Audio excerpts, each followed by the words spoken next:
और आपको कल से ही बता रहा है। सीधे डॉक्टर चट्टोपाध्याय आपसे सवाल करती हूं, तो कांग्रेस ने क्या सोचा है? फैसला अगले 1-2 घंटे में राज्यपाल का आ जाएगा, सदस्यता जाती है तो आगे क्या कल्पना सोरेन की बात चल रही है, इनको सीएम झारखंड का बनाया जा सकता है, क्या आप उस पर राजी हैं? सूत्रों से खबर हमें यह मिल रही है कि कांग्रेस कल्पना सोरेन के नाम पर सहमत नहीं है। विपनेश जी, पहले तो एक तरह से हाइपोथेटिकल प्रश्न आपका है कि क्या होगा 2 घंटे बाद। मुझे लगता है ये पूरे जो मामले चल रहे हैं, पूरे मामले कहीं ना कहीं राजनीतिक अपराध का मामला है, और ये अपराधी कौन है पूरा देश देख रहा है।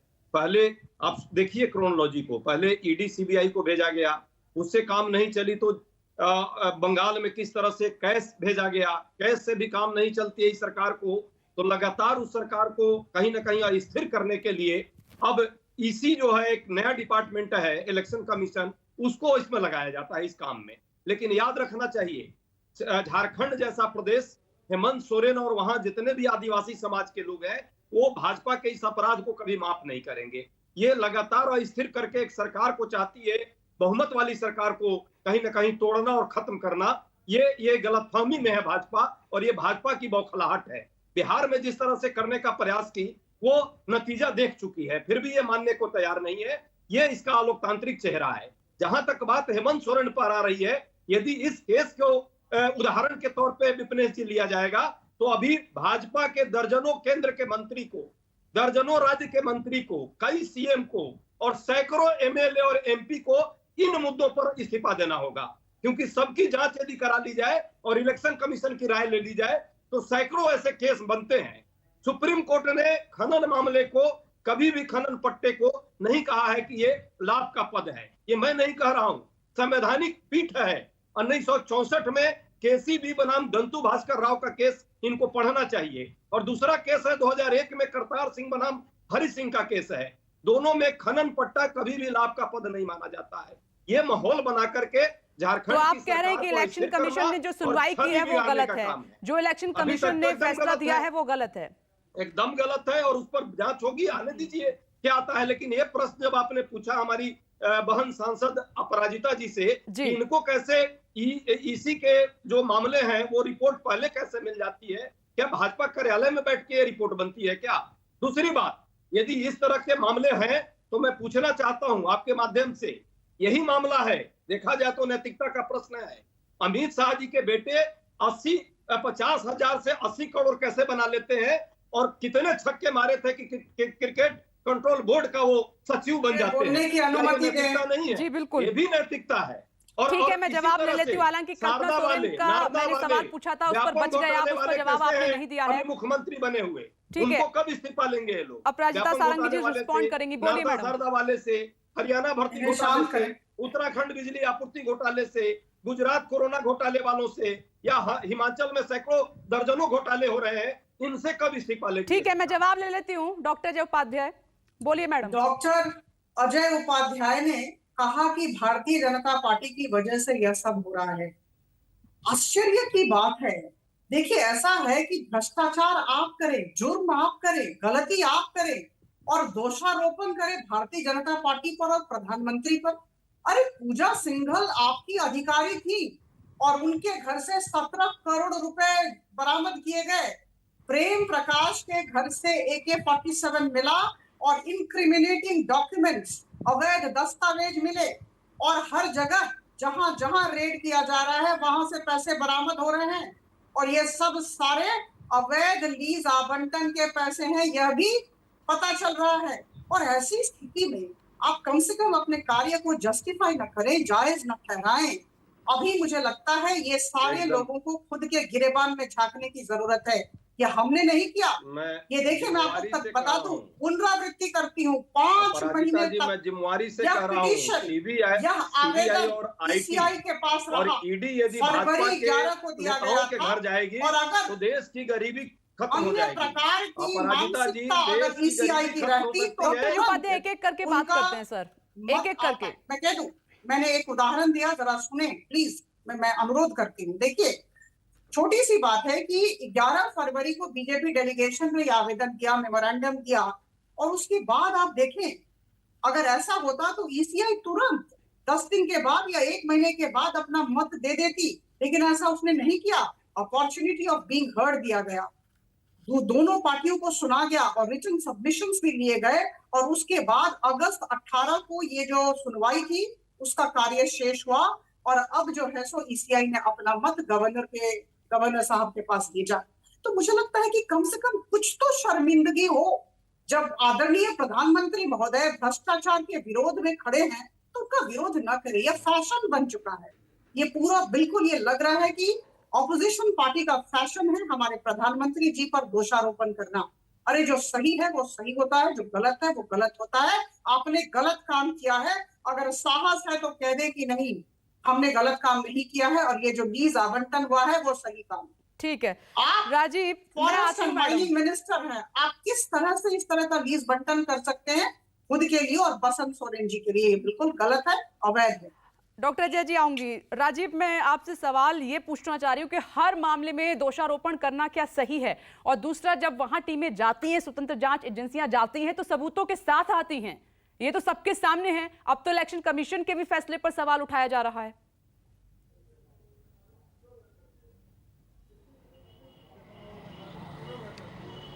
देखिए, मैंने पहले भी कहा विपनेश कि झारखंड मुक्ति मोर्चा अपने गठन के समय से लेकर के राजनीति में जब से है, भ्रष्टाचार का या कदाचित व्यवहार का ये जो है पहला उदाहरण कोई नहीं है। और लेकिन उसके बावजूद आप देखिए, सारी पार्टियां कहती हैं कि अगर हमारे पर आरोप लगा तो क्या हुआ, हम जीत करके आ गए। तो जनता की अदालत सबसे बड़ी है, जिसके ऊपर जो आरोप लगता है। इस देश में कोई नेता ऊपर से नीचे तक है जिसके ऊपर आरोप नहीं लगा है, लेकिन जो चुनाव जीत जाता है वो कहता है कि जनता की अदालत ने उसको सर्टिफिकेट दे दिया। तो इस लिहाज से देखें तो जनता की अदालत बार बार झारखंड मुक्ति मोर्चा को सर्टिफिकेट दे रही है, इसमें कोई दो राय नहीं। भारतीय जनता पार्टी के प्रवक्ता जो कह रही हैं, इसमें कोई दो राय नहीं कि मुख्यमंत्री रहते हुए उन्होंने अपने नाम से खदान का अलॉटमेंट किया था। ये ऑफिस ऑफ प्रॉफिट और जनप्रतिनिधित्व कानून के विपरीत है। और उसकी राजीव, एक मिनट। और क्या निर्णय लिया जाएगा मीटिंग में, किस तरह की क्यों बुलाया गया है? देखिए, हम लोग हेमंत सोरेन को सर्वोपरि नेता मानते हैं, उनका निर्णय सबका नहीं, हमारे यूपीए का निर्णय होगा, हमारे पार्टी का निर्णय। यार नीचे अभी तक जो राज्यपाल ने ये क्लियर किया है कि क्या है उस मंतव्य में, इसके बारे में क्या कहेंगे?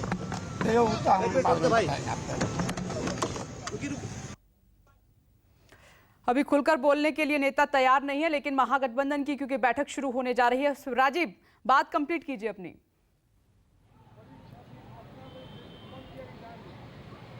जी, तो मैं ये कह रहा था कि इसमें कोई तो राय नहीं कि मुख्यमंत्री रहते हुए उन्होंने खदान का आवंटन किया है और नियमों के खिलाफ किया है, तो उनके ऊपर चुनाव आयोग जो भी उसकी संवैधानिक शक्ति है वो अपनी सिफारिश देगा। और राज्यपाल जो भी निर्देश देते, चुनाव लड़ने से रोक लगाते तो भी, और अगर उनकी सदस्यता को रद्द करते तो भी वो सामने आ जाएगा। लेकिन सवाल मैंने पहली बार ये कहा कि आप बताइए, देश में तो ये इतिहास है कि केंद्रीय मंत्री रहते हुए हेमंत सोरेन के पिता भगोड़े थे, वो केंद्रीय मंत्री थे और भगोड़े थे। और दूसरी बात, जब नरसिम्हा राव सरकार थी तो विश्वास मत के दौरान ऐसा आरोप लगाया गया कि झारखंड मुक्ति मोर्चा के 3 सांसदों को पैसे दिए गए।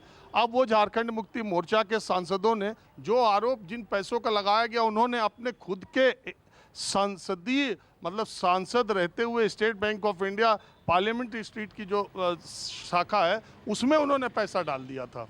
लोग कहते हैं कि आदिवासी इतने सीधे हैं कि उनको समझ में ही नहीं आया तो ले जा करके डायरेक्ट पैसा जमा कर दिया। बावजूद इसके झारखंड के आदिवासी समाज में और झारखंड में शिबू सोरेन और हेमंत सोरेन को जिस तरह का जन समर्थन है, मैं बार बार कह रहा हूँ, यहाँ की मजबूत क्षेत्रीय पार्टी अगर कोई है सबसे ज़्यादा मजबूत झारखंड की, तो वो झारखंड मुक्ति मोर्चा है। और उसको 30 विधानसभा में सर्वाधिक बड़ी पार्टी भी है। तो अगर अंकगणित ही इस देश में सब कुछ निर्धारित करता है तो उस हिसाब से हेमंत सोरेन और महागठबंधन का झारखंड में अभी पलड़ा भारी है। इसीलिए भारतीय जनता पार्टी कह रही है कि उनको इस्तीफा देकर के चुनाव कराना चाहिए। दूसरी तरफ बड़ा सवाल यही है कि ये जो पूरी रिपोर्ट थी वो सार्वजनिक कैसे हो गई, ये भी एक बड़ा सवाल है, क्योंकि 2 संवैधानिक संस्थाओं के बीच में पत्राचार का इस तरह से लीकेज कोई मामूली बात नहीं है। ठीक है, अपराजिता जी आप कुछ कहना चाह रही हैं, जल्दी से बोलिए मैडम। नहीं, देखिए, हमें कुछ नहीं कहना है, फैसले का इंतजार है। बस गुजारिश यही है कि प्रधानमंत्री जी और भारतीय जनता पार्टी पर दोषारोपण न करें, सब्र के साथ, संयम के साथ फैसले का इंतजार करें। और मैंने कहा, मैं पुनरावृत्ति करूंगी, जो जुर्म करेगा उसे निश्चित ठीक तौर है, पर मैं इसी पर भुगतना जवाब पड़ेगा। लेना चाह रही थी डॉक्टर और अजय एक उपाध्याय बात जी मैं से। कह दूं, एक बात मैं कह दूं, हम्म। मैं मुझे 30 सेकंड की मोहलत दें। देखिए, 2014 में हमारा vote share, Bharatiya Janata party का वोट शेयर झारखंड में 31% था, और 2019 में जब इलेक्शन हुआ तो हम 34% पर आ गए हैं। तो ये भी कह देना कि वही लोकप्रिय हैं और हमारी लोकप्रियता नहीं बढ़ रही है, ऐसा अनुमान करना गलत है, बेबुनियाद है। झारखंड के लोग समझ रहे हैं कि कौन उनके साथ खड़ा है। हम 31 से 34% वोट शेयर पर आ चुके हैं। आपके धन्यवाद। इसी बात पर मेरे सहयोगी राजीव फिंगर रेज कर रहे हैं, कुछ कहना चाह रहे हैं। जी राजीव, क्या कहना है आपका? मैं सिर्फ ये कहना चाह रहा हूं कि ये वोट प्रतिशत का जो मामला अभी बीजेपी ने, मैं कोई बहस नहीं कर रहा, मैं केवल तथ्य और आंकड़े रखना चाहता हूं। देखिए, लोकसभा के चुनाव में भारतीय जनता पार्टी का पूरे इंडिया में कंट्री वाइज वोट परसेंटेज बढ़ता है, क्योंकि वो लोकसभा में प्रधानमंत्री नरेंद्र मोदी का जो जादू जलवा है और उस हिसाब से बढ़ता है। अगर ऐसे आप देखेंगे तो उत्तर प्रदेश के हाल के विधानसभा चुनाव में भारतीय जनता पार्टी को जितने प्रतिशत मिले, उससे कहीं ज्यादा उसको 2019 में मिले थे, लेकिन वहां सरकार रिपीट हुई है। तो ये 19 से और किसी राज्य की विधानसभा चुनाव से दोनों का वोट प्रतिशत जोड़ना, मैं खाली तथ्य रखना चाहता था। बिल्कुल राजीव, आप तथ्यों पर ही हमेशा बात करते हैं। और डॉक्टर अजय उपाध्याय, क्या गलत है जो अपराजिता सारंगी जी डिबेट पे शुरुआत से उन्होंने कहा कि जिसने भी गलत किया है वो एक ना एक दिन भुगतेगा, नतीजे सामने आएंगे, चाहे वो किसी भी पार्टी का हो। आपके भी, आप देखिए, 3 विधायक कैश कांड में अंदर हैं, भी हालांकि जमानत पे बाहर हैं। उन्होंने रांची जाने के लिए परमिशन मांगने की वो कोशिश कर रहे हैं। तो अगर आपके साथी मुख्यमंत्री, हम सोरेन परिवार की बात करें तो शुरुआत से ही करप्शन के आरोप उन पर लगते रहे हैं, बार बार लगते रहे हैं, तो इसमें दोषारोपण करने की क्या जरूरत है? सामने है सबके। विपिनेश जी, ये दोषारोपण का प्रश्न नहीं है, ये राजनीतिक नैतिकता का प्रश्न है। और जिस तरह से बहुमत के सरकार को लगातार तोड़ने की साजिश भाजपा की सरकार के द्वारा किया जा रहा है, पैसे के बल पर, खरीद फरोख्त के बल पर, इस तरह से ईडी, सीबीआई, आईटी और इलेक्शन पैसे के बल पे क्या नजर आ रहा है? दुरुपयोग करके फरवरी में केस आया, 4-5 महीने दिए गए, इलेक्शन कमीशन ने सुनवाई की, सबसे राय मांगी गई, सबूत लिए, उसके बाद फैसला दिया है। उत्तर सुन लीजिए 2 सेकेंड जी। जिस तरह से क्रोनोलॉजी को पूरा देश समझ रहा है कि कैसे सीबीआई, आईडी को पहले भेजा जाता है, उससे काम नहीं चलती है तो दूसरी तरफ खरीद फरोख्त वाले सूटकेस लेकर के भेजा जाता है, उससे काम नहीं चलती है तो तीसरे तरफ ईसी को लगाया जाता है। इलेक्शन कमीशन जिस केस को आज कर रही है और जिस तरह से निर्णय और जिस तरह पूरा मीडिया 2 दिन से लगातार उस सरकार की छवि और अस्थिर करने का प्रयास कर रही है, ये पूरा देश देख रहा है कि क्या ये एक महज सिंपल एक कहानी है, राजनीतिक कहानी है। डॉक्टर उपाध्याय जी, मुझे एक बात का जवाब दीजिए कि आपके 3 विधायक कैश कांड में अंदर गए हैं, तो क्या उनको ऐसे ही भेज दिया गया बिना सबूत के, उनको सजा हुई, जेल भेजा गया? दूसरा, मैं ये जानना चाहती हूँ कि हेमंत सोरेन, शिबू सोरेन, उनके परिवार पर क्या पहली बार ही आरोप लगे हैं क्या करप्शन के? आप मुझे ये बताइए। दोनों प्रश्न का उत्तर। पहली बात की, जो हमारे जो 3 विधायक हैं उनको यदि करप्शन का केस लगा है, कौन पकड़ा? क्यों नहीं सीबीआई और ईडी, आईटी उस पर जाकर के जांच कर रही है कि पैसा किसने दिया?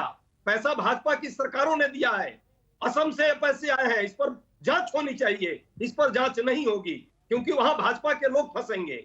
और जहां तक बात शिबू सोरेन की बात है और जिस तरह से आंकड़े दिखाए जा रहे हैं भाजपा के लोगों के द्वारा जीत और हार का, तो ठीक है, उसकी जांच हुई है, पहले पब्लिक डोमेन में है, जनता जानती है कि कौन अच्छा है, कौन बुरा है, कौन चोर है, कौन संत है। और उसी के हिसाब से भाजपा की सरकार को झारखंड में खत्म किया।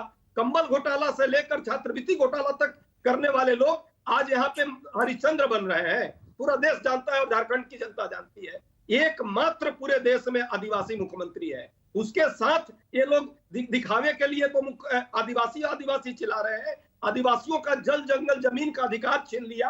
अब राजनीतिक सत्ता से भी छोटा सा रिएक्शन चाहूंगी, बहुत छोटा सा, देख रहा है और इसकी सजा भाजपा को देगा आदिवासी समाज, पूरे देश में देगा।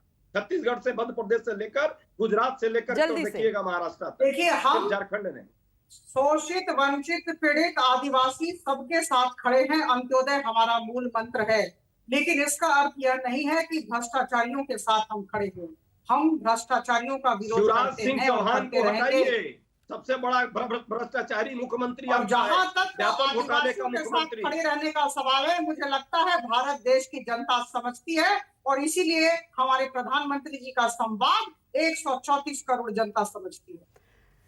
ठीक है, आप सभी का बहुत बहुत शुक्रिया इस चर्चा में, इस डिबेट में शामिल होने के लिए। बड़ा सवाल यहाँ पर यही उठ रहा है कि जेएमएम में जेएमएम की पार्टी और उसके साथी आगे क्या करने वाले हैं। महागठबंधन की बैठक शुरू होने जा रही है, राज्यपाल थोड़ी देर में फैसला सुना देंगे। खैर, आरोप प्रत्यारोप का दौर चलता रहेगा, लेकिन झारखंड की सियासत अब राज्यपाल के फैसले के बाद किस दिशा में जाएगी, उस पर हमारी नजर है। ग्राउंड जीरो पर टीम है बड़ी। नमस्कार, मैं हूं मानक गुप्ता। अगर आपको हमारा ये वीडियो पसंद आया हो तो इसे लाइक और शेयर जरूर करें, और हां, हमें सब्सक्राइब और फॉलो करना ना भूलें ताकि आप देश और दुनिया की कोई खबर मिस ना करें। तो जुड़े रहिए हमारे साथ और देखते रहिए न्यूज़ 24।